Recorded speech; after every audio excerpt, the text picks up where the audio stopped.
How do you start the AIP diet? Let's talk about it. Missing someone with all your. Hey guys, welcome to Adamimmune. In my last video, I talked about how I found remission. In this video, I'd like to dive into the AIP diet, the Autoimmune Protocol. I'd like to begin with answering the question, what is AIP? The Autoimmune Protocol is an elimination-focused diet that restricts inflammation-causing foods. With normal, healthy people, these foods can be eaten without any negative symptoms whatsoever. But for people with weakened or damaged immune systems, that's just not the case. For us, these foods disrupt normal functions and hormones, causing the immune system to go into overdrive and wreak havoc in different ways we know as disease. Phase 1 of AIP is just basically to eliminate all of your food triggers. Seems easy, right? Well, not exactly. With cravings, peer pressure, social cues, hormonal imbalances, this can be pretty tricky, at best. But with every complex system, there is a procedure. Thank God. I didn't really go off any per se. I kind of wish I had at some point. This took me over a year to figure out all my food triggers. If I had followed the system as it was laid out, it probably would have been a lot easier for me, but now you can take advantage of the mistakes that I made early on.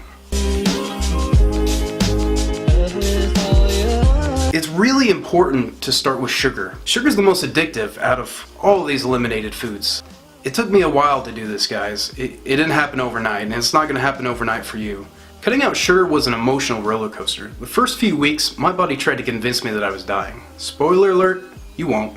Once you start cutting it out though, it gets a lot easier and it kind of snowballs. The cravings will lessen. In fact, when you cut it out completely, your cravings will eventually disappear completely, like mine. I don't get cravings for any sugar or sweet foods. I do eat a little bit of fruit every now and then. I don't go crazy. It takes some getting used to. It's going to be really difficult because sugar is in most processed foods. This is just something you're going to have to work at, guys. Yeah, I had a sweet tooth. I would have dessert every night. Shoot, I'd have dessert after every meal. You just got to be careful, and you got to look at the labels. Common foods include cookies, candies, cakes, all that sweet stuff. You know you probably shouldn't already be eating. Also, you got to watch out for dried fruit and really sugary fruits like bananas. Maybe eating half a watermelon isn't a great idea anyway. Of course, I've never done. Keep it to 1 or 2 servings a day. Some people may be able to handle more. Just in case, keep it down, at least in the early phase. In the reintroduction phases, you'll be able to add more in and see how your body takes it. For right now, just go easy. Remember, all of these triggers are different for everyone.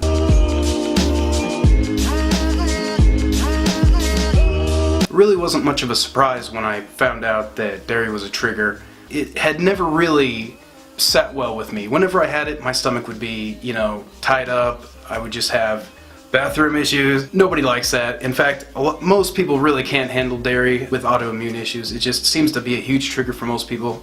Like sugar. Yes, that does include cheese and yogurts. In the beginning stages, you want to cut that out just to be safe. Without eggs, it can be really difficult to cook. Sometimes you got to get a little creative. I've been able to add it in later on and have farm fresh eggs or even just pasture raised eggs that I can get locally. So eventually you will add them back in, and most people can handle them. Not store-bought eggs, not regular those white store-bought eggs, because most people will be triggered by those, like me. Ice cream was my worst addiction, I would say. There was a point in my life where maybe I had it every day, and I'm not talking about a little cone, I'm talking about, something fancy like a banana split or, cocoa fudge parfait. They're good. It's not worth it in the end, and it's gonna do wonders for your waistline as well. I wasn't able to do this overnight. You can separate each of these steps into weeks or even months, cutting out each food group. It's a process, guys. Baby steps.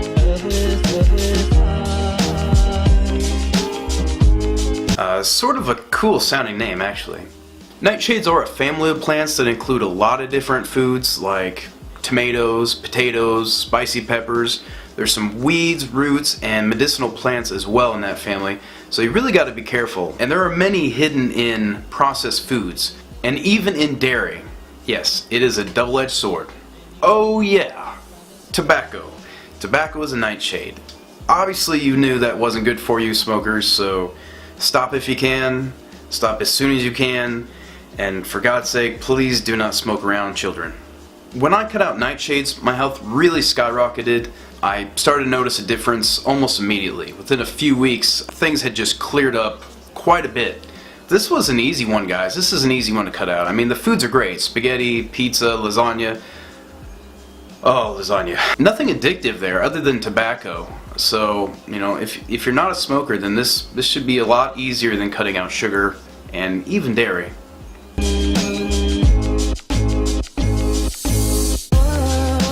Grains is a staple in most people's diet, and it includes a lot of different food that, I mean, we eat on a daily basis. I'm really sorry about this, because when I think of comfort food, I think, you know, rice and, you know, noodles and pasta, but that's just gonna have to wait for a while, guys, and maybe for quite a while. Like in my case, I still can't have them, unfortunately. Common foods include pasta, rice, flour, and corn. This is most products, so just be wary of that.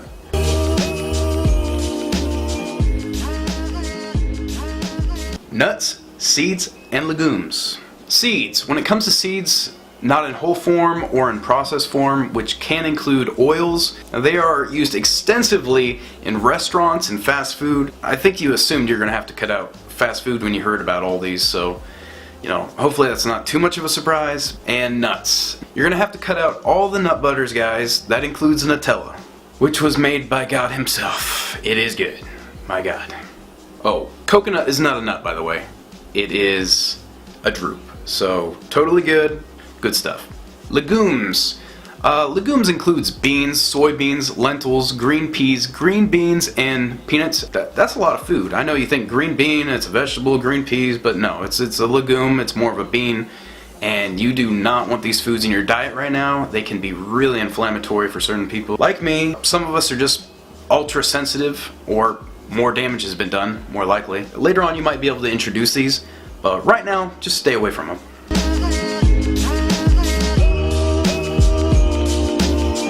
Caffeine and alcohol. Soda is the main culprit of caffeine, also coffee. You're going to want to steer clear of both of these. I actually had to cut out caffeine products a long time ago. They would cause migraines in me, and I feel really bad for the school nurse because I did not know that, and I did not know what was going on. And apparently chocolate has caffeine in it, so yeah, it was bad. Alcohol.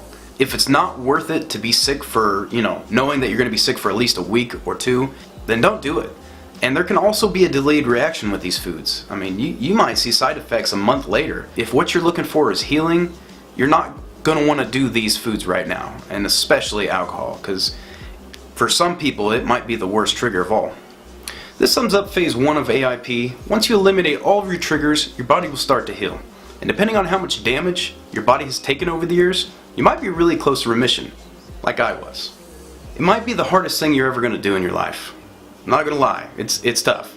But the sooner you start, the easier it's gonna be. And the outcome is gonna be totally worth it. And if someone like me can do it, I know you can do it too.